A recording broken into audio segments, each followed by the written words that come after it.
this is good for me right now. This allows me to step into my next chapter. I packaged that thing up in 72 hours. I called every single one of my clients, 5 minutes on the phone call. I think I had, 60 calls within a matter of 2 days. And they were all like, I'm so happy for you. And I think that's part of the journey, is that you have to continue growing and you have to be able to know when it's your time to go to the next. And too many people stay too long. Walking down the street, thinking about her exit, breaking down the steps so every founder gets it. She's the exit whisperer, she's opening the door. It started with a whisper, now that whisper's gonna roar. She just sold her company, and here you get the real story. Shh, you could be next. Walking down the street, thinking about her exit. Hi, everyone, and welcome back to another episode of The Exit Whisperer. I am your resident Exit Whisperer and host, Carrie Kerpen. And today, I am so excited to introduce you to Paige Yomogida, formerly of Propensity Fitness. I don't even know what to tell you guys about how beautiful this episode is. I can only tell you that if you are in the thick of it, if you are feeling disconnected from who you are or what you want in your business and your life, this is a must listen. This woman has been able to navigate her incredible journey through using the art of intuition, from connecting her mind to her body to her business. She built Propensity Fitness. She built incredible systems, and she was able to sell it. Literally something that so many of these online trainers could never, ever do. She built systems and an infrastructure. She kicks tush. And I can't wait for you to listen. Honestly, it's so moving.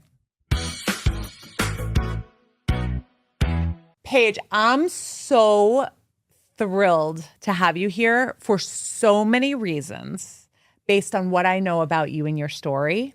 But beyond what I know about you and your story, I need our audience to know. So talk to me about how, first of all, where did you fall in love with the world of like wellness, nutrition, like health, fitness, all of it? How did that start? Yeah, so I had a disordered relationship with food, I think, like most women. It started early on in high school. I remember just honestly starving myself, having celery and almonds and things at high school. Growing up in Orange County, we're always in a bathing suit.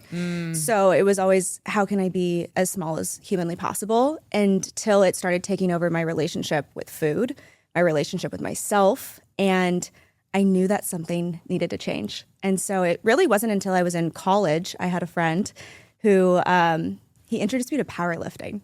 And I was like most women, I was like, I'm not going into the gym. Like, wow. Yeah, it went from like zero to nothing. I was running and I was just trying to burn as many calories as possible to then like, no, let's see how much weight you can lift.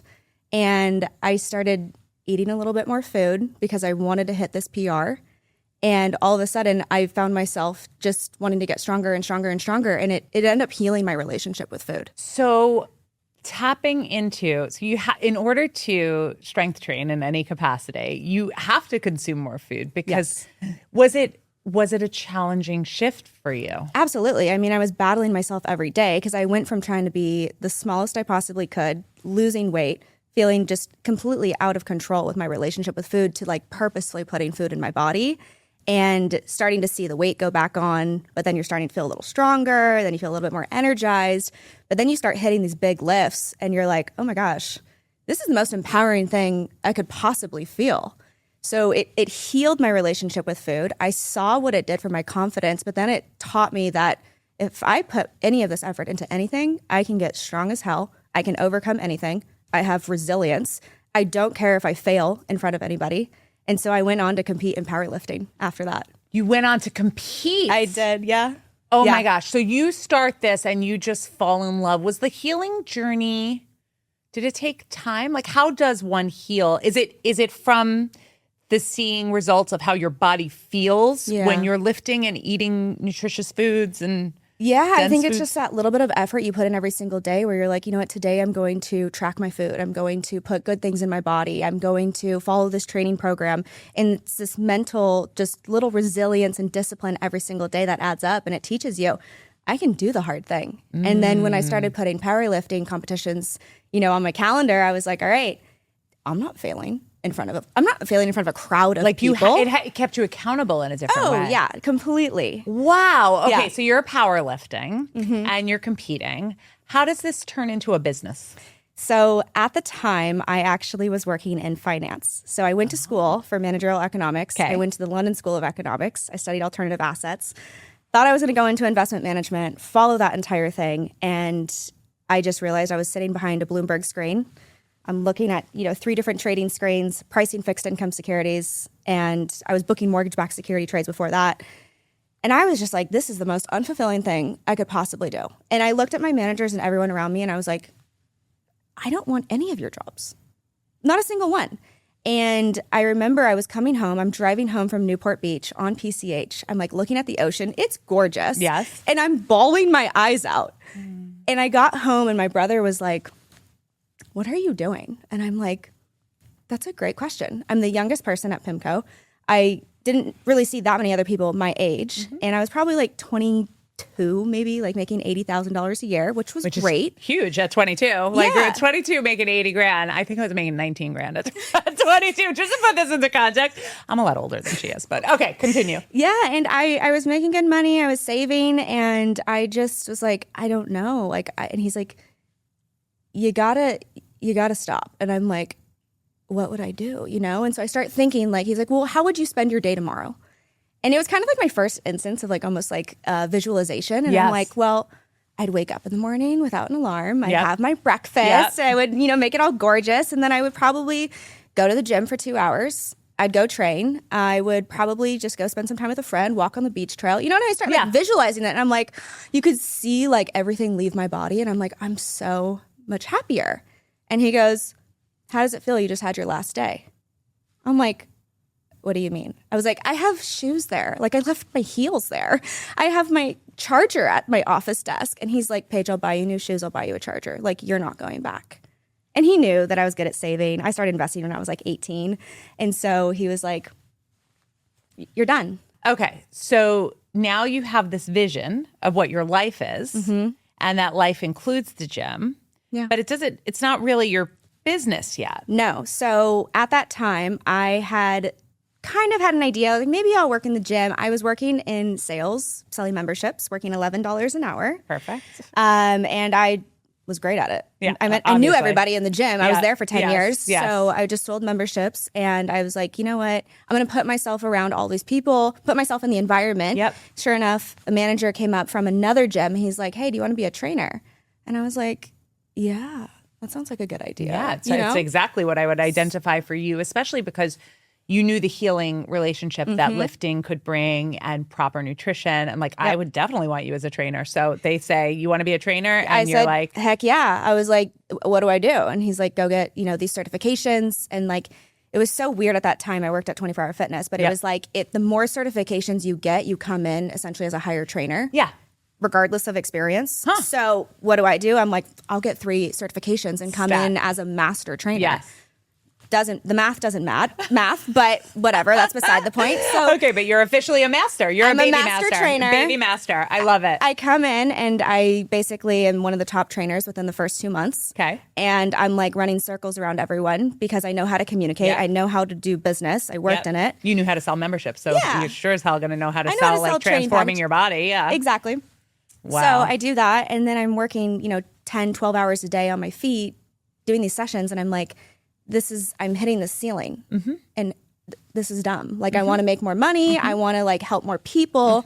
And ironically, this is kind of when COVID was happening. Okay. So, they say, hey, go home. You're not going to be working. Yep. Go collect your unemployment or whatever. And most of my friends, they sat there and they were just like, cool, we're making whatever, $4 or $5 grand a month and we're not doing anything. Yep. I just took it. I hired a business coach and I was like, I'm going to build my business online. So I took all of those clients that I was serving. They're all like, what do I do? I don't know. I need my life with you, whatever. I just was like, okay, like I'll just start coaching you. I built their training programs, their nutrition plan, got a software, and I started my business. Okay. So you pivot. You're like, F this. I'm going to go online. I know what I'm going to do. Yep. And this is during COVID. So I would imagine that your first customers were probably all the people who you were training at 24 Hour Fitness. Yep. How do you grow this business?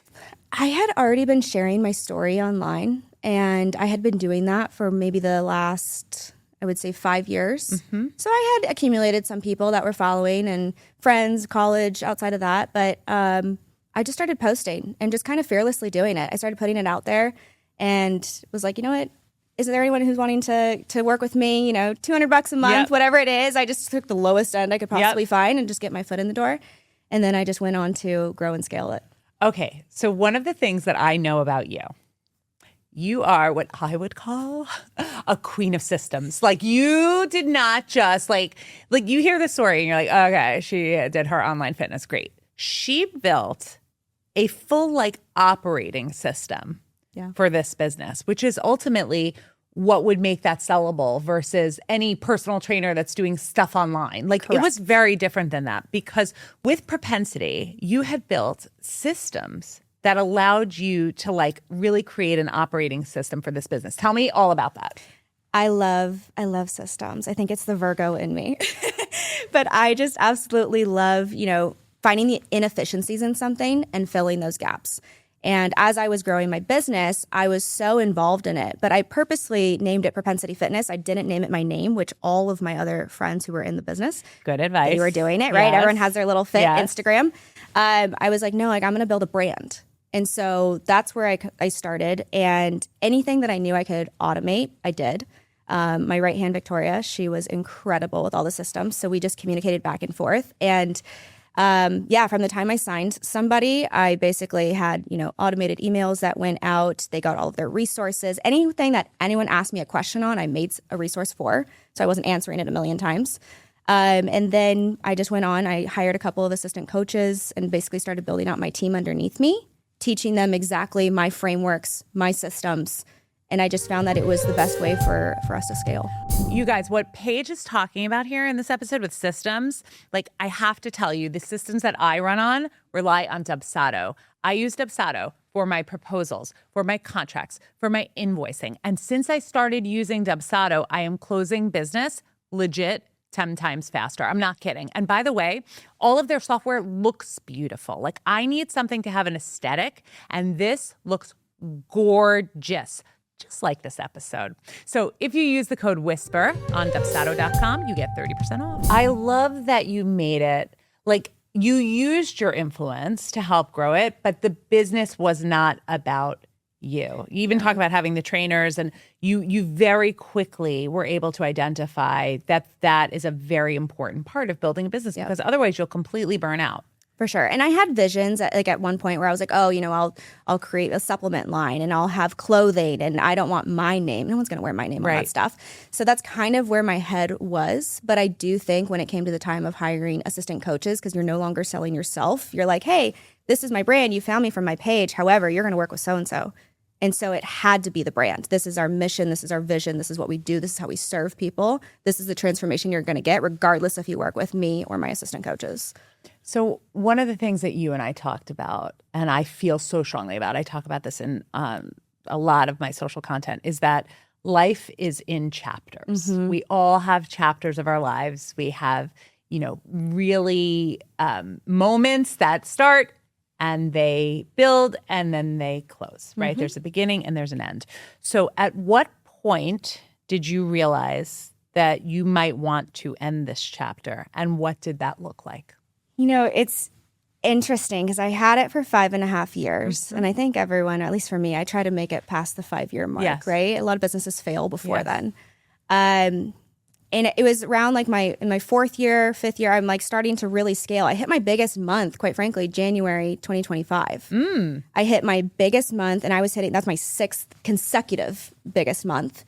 And February hit, and I was like, I don't know if I want to do this, which is such a weird feeling. Was it just like in your gut? Did it come from, was it similar to the feeling of when you were in finance? You know what? I think I had built so many incredible systems that it kind of got too easy. Yeah. And I was also stepping out of coaching. So I was stepping more into kind of like the business ownership role. Mm-hmm. I wasn't really getting as much of like from clients, oh my gosh, you changed my life so much, because my assistant coaches are doing that. And I still saw it within the business, but I was a little bit removed. And so I just thought, is this the direction I want to go in? I want to continue growing. I could hire more assistant coaches, or I could step back into coaching, but I don't want to do that. And so I was kind of stuck in this rock and hard place. So that sounds to me like when you were doing your individual coaching, it filled your soul a little bit. Mm-hmm.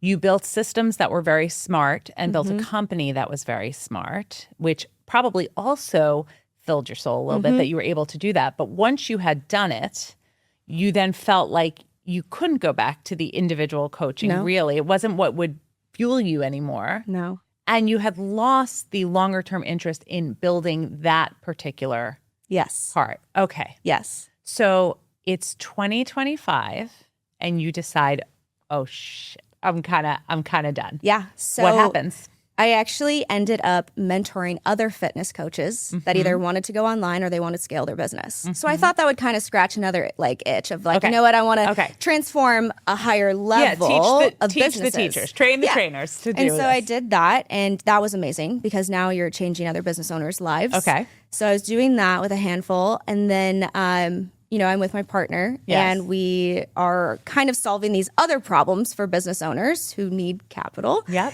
And so we're building this kind of at the same time. I'm still in the fitness business. We had just gone to an event in September, and I remember just being wow, I'm in this room of these higher level people, right? 7, 8, 9-figure entrepreneurs. I know I'm meant to be here, but I just don't know if I'm in the right vehicle with Propensity Fitness specifically. So kind of a similar PIMCO moment now that I'm thinking about it. It is. I'm flying back into Orange County and I'm crying on the airplane as I'm journaling. And I realize I come to terms with it. I go, I need to sell and I need to close this chapter. So you knew in your gut that propensity wasn't going to be the thing that was going to get you in that room. You knew in your gut that it had its moment, it was where it needed to be, and your desire to continue to grow that, you just knew in your body that wasn't where you were going to go. I lead with a lot of intuition. I think that's one of our strongest traits as women. Yes. And I think, my body was rejecting a lot of the things that I was trying to push through because I had put marketing launches on there. I, had events with my assistant coaches, and I was just trying to push this thing, and I was just leaving unfulfilled. So before I get to the actual sale, I want to ask you some questions about that coming from a personal perspective and from someone who's talked to so many women. I think more often than not, we get disconnected from our intuition and we get disconnected from our bodies and we get disconnected even from the food, when you're eating unintentionally. I mean, Correct. I'm the queen of an unintentional eat. I just a mindless, thing. Yeah. And I wonder, how is it? Is it innate within you, or is it something that can be learned to reconnect with your intuition, your body, your spirit? Because you do it so beautifully. When I'm listening to you, I'm like, oh my God, if I could have half of that, I would probably make quicker, smarter, better decisions. I think it's a little bit counterintuitive, if you will, but I think you have to slow down enough to tap in. And I think that it's like a muscle you have to exercise. And I remember when I was younger, my mom always said, if you feel something, listen to it. And so that was kind of something I've always had within me. But I mean, I've been on a healing journey. Over this course of this last year, I was exposed to mold. It activated viruses in my body. I had an overgrowth of bacteria. I was pushing so hard with powerlifting that my nervous system was completely fried. Yeah. And so I had been on my own healing journey where I had to basically unlearn all of these things that I was pushing. Anything that stimulated my nervous system, like caffeine, loud music, screamo, metal, power, I loved it. And so it was just stimulating me so much that my body couldn't come out of fight or flight. And running a business was similar. I mean, I was just hitting record months, month after month after month after month. And my body was screaming at me. I mean, I had anxiety. I wasn't sleeping. I was dreaming of my numbers. And so I was like, something has to give here. And so I really had to take a step back. And I think during that time was when I realized, oh my gosh, I need to have patience. I need to have compassion. I need to be kind to myself because it's not about the numbers. It's not. It's really I'm happy when I'm living my purpose. And it really was like almost like 6 months of just like feeling like going through molasses and fighting for it, when really my body was telling me earlier on in February, it was like, it's time. It's really, really hard for entrepreneurs to get out of their own way and slow down in order to hear what their body needs. Yeah. And so you do it so beautifully. That's why I had to before we even got to the sale, I was like, I need Paige to talk about this, because I mean, it's a fantastic insight that just so clearly shines through you. Yeah, and I think you don't want to fail, right? Like for me, it was my first business and I had left finance to pursue this. I'm sitting here like, am I going to go, like, what am I going to do if I'm not doing the thing that I love? Right. And so it was one of those things, I want to make sure I'm moving intentionally. I don't want to make the wrong decision. I don't want to close this thing that really is printing money as well. Yeah. In the online space, it's different. You have, you know, 60, 75% profit margins. Yeah. So I'm like, do I want to? I have a really great life. Right. It's like, why would you close it if? Yeah. But yet your body knew. So how do you start the exit process? Because a little birdie told me that you were able to close on this deal in 3 days. So let's talk about how you did that. Yeah. So I had that kind of moment on the way, you know, in that flight down to Orange County. And I realized, okay, I got to get these pieces kind of moving. So I kind of sat there. I looked at a lot of, quite frankly, girlfriends I knew in the business because we all basically came from the same business world. mastermind. Exactly.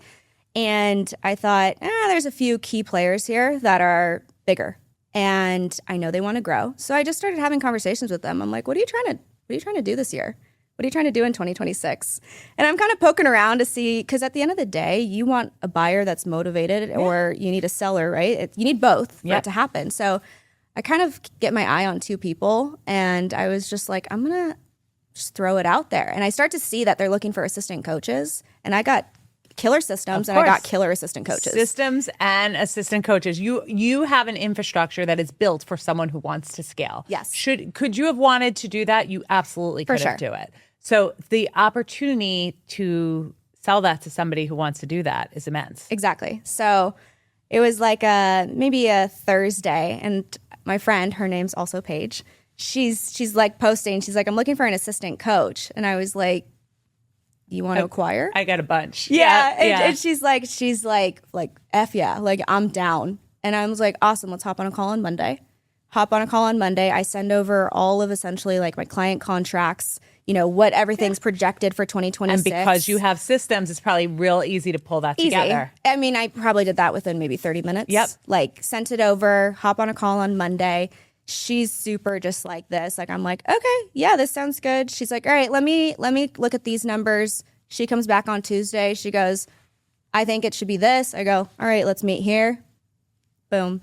And done. Sent over the contract. She signed it. I had my assistant coach at the time sign over her contract that she was going to go. Because that's the biggest concern, right? Is like they're following your personal brand. Yeah. So when you're selling your personal brand, it's like, well, what if the clients don't want to go? What if the coaches don't want to go? Yep.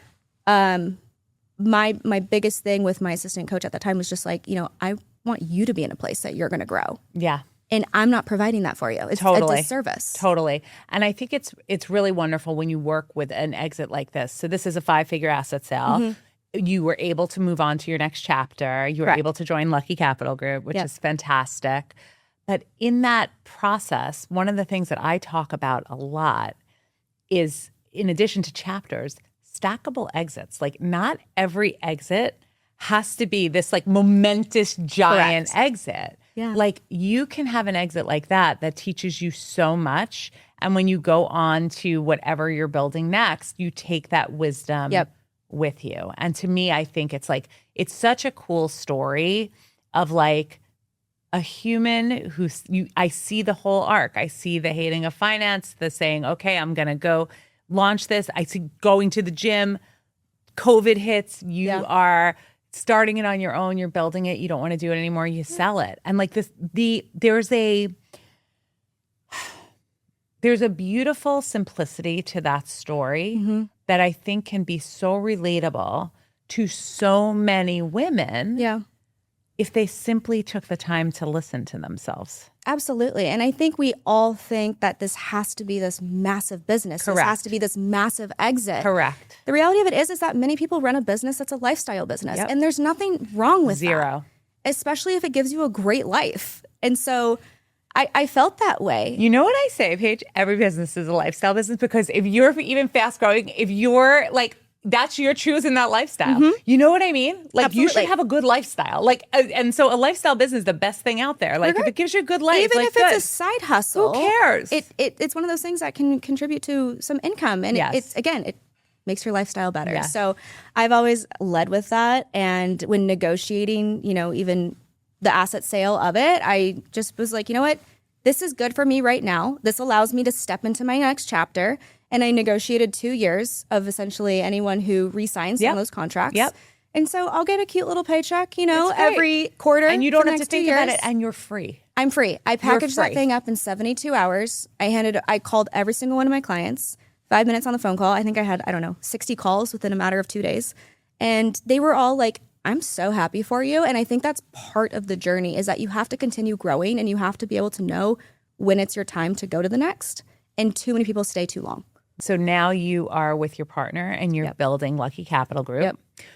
And you probably talk to business owners all the time in that process.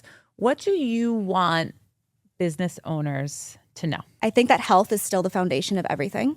Without a healthy body, you're not able to, be the best service for your family, for your friends, for your business, your community. Yes. So I think it'll always be a part of my personal brand and my mission. And oftentimes if we're slipping in business, I always say entrepreneurship is just self-mastery on steroids. Yeah. If you cannot learn to wake up, to go to the gym, to take care of yourself, and to put healthy foods in your body, you are not going to see the success in your business or your employees. Gorgeous. It's funny, as somebody who's struggled with this a lot and has gone through phases of intense fitness and then total inability to move, probably related to moods and business stress. Absolutely. It really, really is hard. And you're so correct that you can't get any of it done if you do not have a healthy body and a healthy mind. And there will be seasons for it, right? Yeah. You're going to have seasons of push. You're going to have seasons of pull. I think as women, we have to learn how to be gentle with ourselves through it. But if you're going to build anything great, we all know it comes with sacrifice. Absolutely. It's just some are willing to sacrifice more than others. Absolutely. and sacrificing your health should not be an option. For me, it's not. It's not. It can't not. be. It can't be. You have one life. You have one body. Absolutely. That's I think when you're faced with the sacrifice of my mold, the viruses that I've been going through, it's humbling. Yes. And so for now, it's just one of those things that I cherish so much. And it's one of those things that's a non-negotiable for me. I love that, Paige. Yeah. Paige, thank you for coming on the show and sharing your story. You are a wonderful, wonderful guest. Thank you so much.